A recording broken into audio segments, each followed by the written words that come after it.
మనం ఎవరిని వెధవల్ని చేయాలి అంటే హిందువుల్ని చేయడం చాలా సులభం. అదే ఇతర మతస్థుల జోలికి వెళ్తే తాట తీస్తారు. వాళ్ళ దేవుళ్ళకి సంబంధించి వెళ్తే తాట తీస్తారు.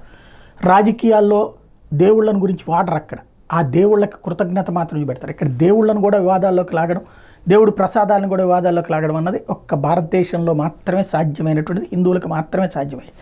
ఇప్పుడు చూడండి, ఒక ఆయన కర్ణాటక మంత్రి దినేష్ గుండూరావు గారు ఏదైతే హిందుత్వ సిద్ధాంతకర్త దామోదర్ సావర్కర్ మీద, సావర్కర్ మాంసాహారి, గోవధకు ఆయన వ్యతిరేకం కాదు, విధంగా ఆధునిక భావాలు కలిగిన వ్యక్తి అట.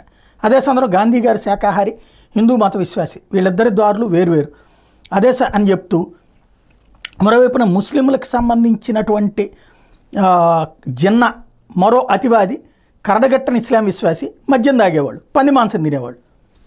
ఎట్లాగా? ముస్లింలకి పంది అంటే ఎట్టి పరిస్థితులు అంగీకరించు, మద్యం వాళ్ళ మత ప్రకారం నిషేధం, అవి రెండు సేవించేవాడట. ఇది ఎట్లా జరిగింది అంటే ఆయన ద్విజాతి సిద్ధాంతం అమలు చేస్తాడట. ఇక్కడ అంటే ఇప్పుడు ఈయన గారికి ఎవరు చెప్పారు, ఈయన ఎవరి దగ్గర తెలుసుకున్నాడట. ఇట్లాగే ఉంటాయి మనకి. ఇప్పుడు ఆ లెక్కన కనుక ఏ జవహర్లాల్ నెహ్రూ గురించినో లేకపోతే గాంధీ గారి గురించినో మనం కూడా ఇష్టం వచ్చినట్టు ఒక కథలు లేచి చెప్తే ఒప్పుకుంటారా? అబ్బే దేశానికి అవమానం, జాతికి అవమానం. అదే జాతికి సంబంధించినటువంటి కీలకమైనటువంటి వాళ్ళ భారతదేశ వ్యాప్తంగా కాదు, ప్రపంచవ్యాప్తంగా గణేష్ నిమజ్జన కార్యక్రమాలు, గణేష్ ఊరేగింపులు జరుగుతుంటాయి. అది ప్రారంభించిన వాడు సావర్కర్. హిందువులని ధర్మంతో జాగృతం చేసి ఐక్యం చేసిన వాడు సావర్కర్. అట్లాంటి సావర్కర్ని దొంగలంగా చేసి చూపించే ప్రయత్నం చేస్తూనే ఉన్నారు. ఇది చేస్తున్నంతసేపు గాంధీ గారిని దొంగ చూపించే ప్రయత్నం ఇటు వీళ్ళు చేస్తారు.